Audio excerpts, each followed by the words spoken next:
नमस्कार, प्रणाम, हर हर महादेव। कैसन हैं आप लोग? हम लोगों के आशा रहा पूरा विश्वास कि आप लोग एकदम मस्त चकाचक हुई हैं और नया साल के एकदम धूम मचौले हैं जहाँ हुई हैं। ये जौनपुर वाली भौजी आपके सामने बैठल इन कुछ कहा चाहती आपसे। नमस्कार दोस्त। आज नया साल रहा, हम सोचली अपने दोस्तों लोगन के कुछ बधाई दे दें तो हैप्पी न्यू ईयर।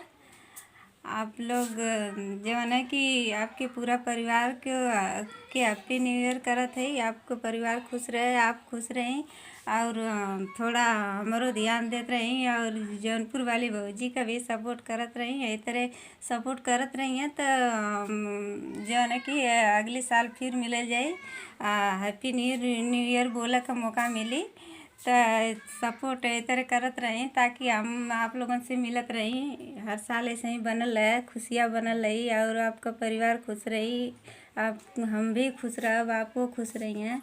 तो दोस्त आप लोगों के सपोर्ट से आज हम ये मुकाम पर पहुँचल है कि आप लोग के बधाई दे सकत है। तो आशा है कि आप लोग सपोर्ट करत रहिए तो अगली साल फिर बधाई देवे के मिली, नया साल फिर आई। तो ऐसा है कि हमार चैनलवा सपोर्ट करिए, हम जौनपुर वाली भौजी अला और हमार चैनलवा सपोर्ट करिए।